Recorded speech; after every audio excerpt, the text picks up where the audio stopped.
It's not guesswork, it's just grilling with Dillon. Today on Let's Cook.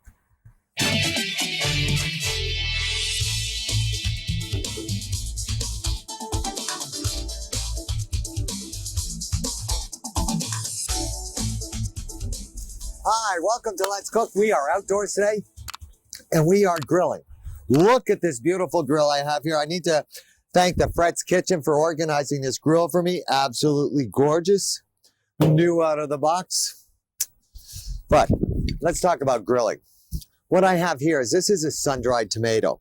Now, if you look at this tomato right here, it's very dry, and I did this on purpose. I actually put these in a 200-degree oven and dried them up, got them as dry as I possibly could, because what I'm going to do with these is I'm going to put them in my coffee grinder here, and I'm going to pulverize them or make a sun-dried tomato powder for this dish. So and now we're outdoors, so the humidity can really affect this, but it doesn't matter. We're actually going to moisten it with olive oil, but to get it as smooth as this, to get it very fine like this, you really need to dry it up to really produce this powder. And this powder is extremely aromatic, and it's going to flavor our chickens very nicely. So you can just see how it powders up here. Look at how it powders up. Isn't that gorgeous? Beautiful powder. Oh, fantastic. So I have my sun-dried tomato powder. To that now, I'm going to put some chives, some garlic, and then I'm going to add some olive oil to this. It's almost going to look like I'm making cocoa. See, because when we mix, you're just going to see, look at the color. Look at the intensity of color will tell you how intense the flavor is going to be. Now, to make this first dish, have a little aluminum foil right here. Going to take the aluminum foil here, cut it about this long. Now, this shiny side is a side that's going to cook it faster. It's more reflective than that side. So I'm going to leave this side up here. Then we're going to take some chicken thighs and some chicken breasts and make a roulade. So the first thing here, let's season our chicken here with a little bit of salt, a little bit of pepper. Then each thigh, which is boneless, but I left the skin on, just going to rub this on the thigh there and set this up in the aluminum foil. I'm going to overlap these thighs too as I do this, so that it kind of locks together. So you see how we're just taking our thighs, putting them there. I'll use 3 thighs to do this right here. Now, actually, I'll use 4 thighs to do this. Maybe I'll even use 5. So I'm putting this on both, I missed this side here. We'll just go like that. We really need to make sure that the sun-dried tomato mix is on both sides of the thighs. It's just less messy to do it this way. So I have that. Now I'll take a little bit more of this right in the middle, right here. Oh, doesn't that look great? It's a great way to utilize chicken. Next, we take some tenderloins here or some breast. We're going to line this up in the middle here. Now we're going to make this into a roulade. A little bit more of the sun-dried tomato here on top of the chicken breasts. We're going to pick this up now and fold this over so that it totally covers the breast. Turn this around this way now. Bring it back over again. Hold your hand tight against this and pull it tight. See how we get it nice and tight that way? And that way we know the breast is inside the thigh. Then, you can also, if you'd like, use a knife this way and just hold the bottom and come in. You're going to make sure that the roulade is nice and tight that way. Bring it all the way around here. Now, with one end, you're going to tie this very tight here. Come down here, start to tie this end, and you're going to actually squeeze this and get this so it's very tight, forcing the chicken all the way down so you end up with a really nice tight roulade this way. Now, to grill this, you're going to use the grill closed. A lot of times when I grill, I'll grill with the grill open, but for this, I'm actually going to do it on the grill this way. Then I'm going to take it out once it's done and just mark it a little bit. So we're going to start this on a very low heat right over here. It's going to be in here for a good 20 minutes. However, if you'll notice right here, I already have one done. So let's take a little break. Then when we come back, I'll show you how we finish this roulade. Plus, we're making a delicious fruit salsa with mustard seed. We're grilling today on Let's Cook. Don't go anywhere. We'll be right back. Hi, welcome back to Grillin' with Dillon. Now, if you just joined us, I have a chicken roulade going right here with a sun-dried tomato powder rub with a little bit of garlic, a little bit of parsley. Now, I already have one done here. What I'm going to do with this is I'm going to open it up and let it finish cooking on the grill. So where we have the roulade here, you need to be careful. I'm just going to open this up this way, turn it around, open this way, then carefully, we're going to open up the foil. Doesn't that look great? Look at, oh, fantastic. Now, you need to be careful with this. You want to be real gentle with this. So I'm just going to go like this, pick this up, pick the aluminum foil just away from the roulade, and let this continue to cook. We just need to brown this up a little bit. Whoops. Yeah, there we go. Stuck there a little bit. There we go. We just need to brown that just a little bit.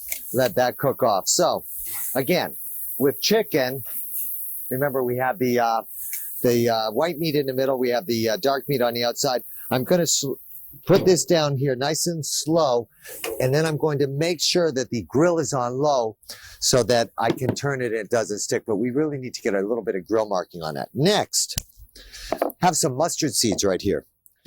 Just going to take and pulverize them a little bit just to release that flavor. So I have some mustard seed here. See how we're just taking the mustard seeds and breaking them a little bit in the bowl here. Beautiful. So just to release that flavor. To this now, I'm going to put in a little bit of olive oil. And I also have some chipotle chilies right here. So we're going to take these chipotle chilies, drop them in there too, and just get all that flavor macerated together. Just come in here, break this down a little bit, just really stirring this. I want the mustard seeds to be visible, but I also want to make sure that they're broken down. That's good. Now, so this is going to be part of the flavoring for the fruit salsa. In addition to that, let's look at the fruit that we have. I have some wonderful papaya here that I'm going to be using. I have some beautiful strawberries and blackberries. We'll put them in here. I also have some pineapple that I need to cut. Raspberries. Did I say strawberries? I meant raspberries. I know they're raspberry because they taste like a raspberry. Now I have something here that looks like a dentist tool. It's actually a cherry pitter, where you just take the cherry, put it there, go like this, squeeze it, pit comes out, stem comes away, and you have a beautiful pitted cherry. So I love these. Now, cherries this time of year. Oh, out of this world. Put our cherries in here. Then we have our pineapple. Now, the pineapple, when we dice it, what we've done is we remove the middle core right here. Take this now. Just cut this down so that, again, it's bite-sized. It's a nice fruit salsa, but it will have a little bit of heat in it. So I'll put my fruit right here. Next, red onion. Now the red onion, what I'm going to do with the red onion to go in the salsa is I could dice it, but what I think I'd like to do with this, we'll get rid of the end here, is we're just going to almost shave this so that it's as thin as we can possibly cut it with your knife. Just shave this very, very thin, almost so it's almost like a confetti. Want it to look like a confetti, so we'll put that in here. Not too much. Doesn't that look good? Last but not least, flat leaf parsley. Put this together.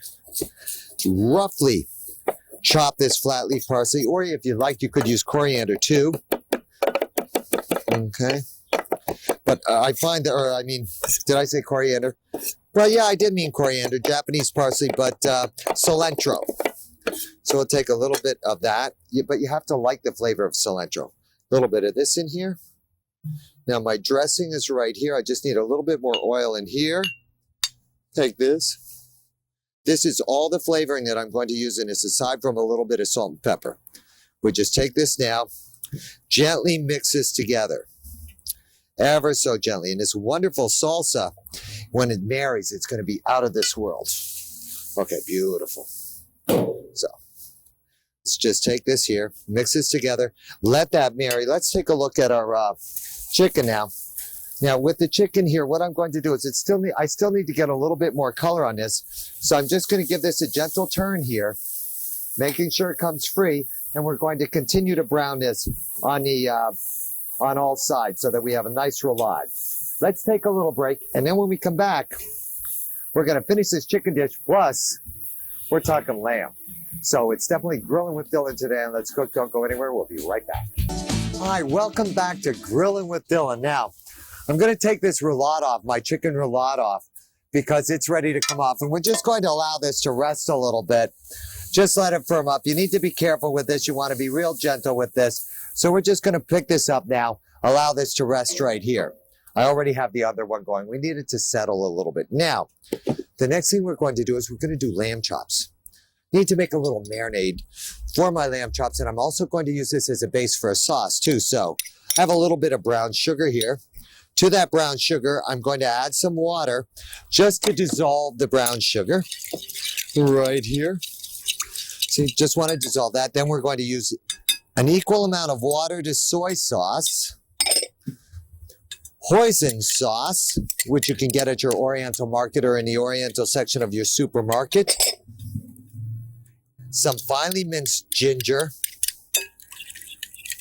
Now this, we can marinate the lamb in, but we could also just use this as a basting liquid when we grill the lamb. I have a rack of lamb here that I've split in half. This end of the lamb right here, this end right here, is my loin end. I've already Frenched these bones, which means I've cleaned them up. On the blade end of the lamb chop, you can see here the blade bone right here. You can also see the fat cap here. We need to remove this. Come up underneath. Now, if you want to leave this fat on, you can, but what you have to do is go in with the knife this way, come in this way, then kind of pull out the blade bone here and cut around it that way, and you can remove that blade bone. What I like to do is I like to actually remove this cap meat right here. Just remove a little bit of that, leaving this layer of fat right there. Come down right here. See this part right here? This is part of the backbone. We need to get rid of that because that has the, see this here? This is part of the back strap, that yellow part right there. We need to remove that. So we're just going to come on in this way. And you can actually even just break this, or you would use a cleaver to get rid of this. But see, you can even just break that off. Very thin bone right there. That's not going to taste good. Also, this back strap right here, this other part is not going to taste good. Now we need to cut this into chops. To cut this into chops, always cut through the eye of the meat first, and then find the bone that goes with it. If you try and use a bone as your guide, what you'll end up doing is you'll end up cutting into the eye of the meat. Then we get a nice lamb chop this way. Now, for grilling purposes, I like to use a whole piece, but if I really want to make it nice, I can use this part right here. And again, it's much easier once it's French, where you can just go through. We're going to cut through here, and we're going to cut some beautiful lamb chops here. You have to be aware of the fat on the lamb here because that can flame up. So when you cook this on the grill, make sure that if it starts to flame, that you remove that away. The other thing that you need to do with the lamb chops here is, if you don't want the bones, the burns to bone up, if you don't want the bones to burn, what you do is you just take a little bit of aluminum foil like this, crunch it together, wrap it around the bones. Now make sure you leave enough at the end here so that you can get these off, because they will get very hot. But see how easy that is? The other thing that you can do is, if you don't want to go through the trouble of wrapping in aluminum foil, is you can just wrap the whole rack, all the bones. You know, if you left it together, you could just wrap all the bones in one big piece of aluminum foil. That'll work too. Now, we're going to cook these lamb chops both with the French bones and without the French bones. Again, let me explain what Frenching is. Frenching is where we take the bone and we clean all the meat off the bone. Here we're leaving it on. I find that when you're grilling, that this part, the riblet meat right there, is out of this world. So I kind of like to leave it on, but I wanted to show you two nice ways of doing it. Now, the next thing we're going to do is right here on the plate, we're just going to put a little bit of marinade here. Just a little bit. Take our lamb chops here. This one here. This one here. This one. And this one. And all I'm going to do is put them, coat them with the marinade on this side and start them on the grill. We're going to cook our lamb till it's about medium rare. That means it's going to take about 6 minutes. Then with my remaining marinade right here. The reason I did not put my lamb chops in this bowl of marinade is because I need this marinade to make my sauce as well. So I don't want to contaminate the marinade if I'm going to use it for my lamb chops, you know, so I don't want to put the raw lamb chops in it and then try and make a sauce out of it unless I boil it for at least 2 minutes.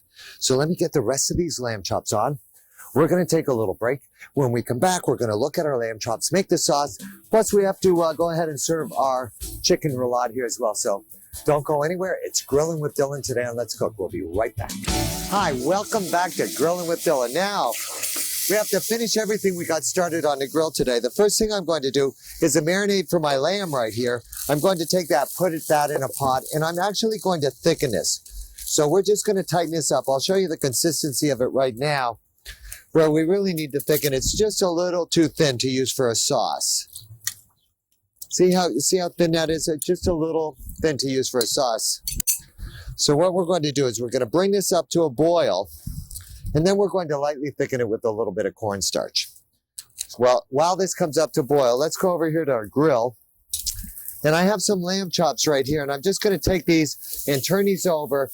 And I want you to see these because I'm going to put these in a different location, but you can see how the soy sauce with the hoisin and everything allowed these to really caramelize nicely. These other ones here are also ready to turn, so I'm just going to turn these over. And we're going to have two different looks going on here. One because we have the French chops and one without. And we'll look at each one on the plate before we finish today. Okay, are we at a boil here? Yes, we are. Once it starts to boil, whenever you use a slurry or cornstarch, arrowroot, any refined starch, what you need to do is that you need to dissolve it in cold water. And what will end up happening, I'm just using my finger here because it really cakes to the bottom. So, but I know somebody's going to say to me, Paul, I can't believe you're using your finger in the cornstarch. Okay, so I'm not using a spoon now. It's okay. Come over here, add just a little bit of this to this. It's going to get off-colored, then it's going to lightly thicken. And roughly, you need about a tablespoon of cornstarch to a cup of liquid. So I have about 2 cups in here. So I'm just going to add just a splash more in here. There we go. Let that come up. And then we also have to allow that cornstarch flavor to cook off. Okay, now, next, let's take our lamb chops off now, because we need to allow them to rest. Before we serve them, we need to make sure that they can rest and the juices redistribute in the meat. Now, when I say the juices redistribute in the meat, what ends up happening is it's cooking on the outside, the juices are coming out, and it's also coagulating the proteins. Some of the juices come out, some kind of go to the middle. When it redistributes the juices and it relaxes, it's kind of like the hands get like this and they allow the juices to go back in. My analogy would be if you've ever taken a sponge, wet it, then you wrang it dry, really squeezed it out, and then a few minutes later you go to use it and it's wet again. That's because the water you pushed to the middle kind of came back out. Okay, look at how gorgeous our chicken roulade looks here. With this now, I'm just going to take a little bit of our fruit salsa here with the mustard seed, put that fruit salsa there. Doesn't that look great? Oh, very rustic. I'll tell you, this roulade, this chicken roulade cooked up so nice because of this wonderful grill. And I have to thank the people over at Fred's Kitchen for that grill, because the proper grill can make all the difference in the world. Now let's take a look at our lamb chops here. And you're going to see the ones that we Frenched.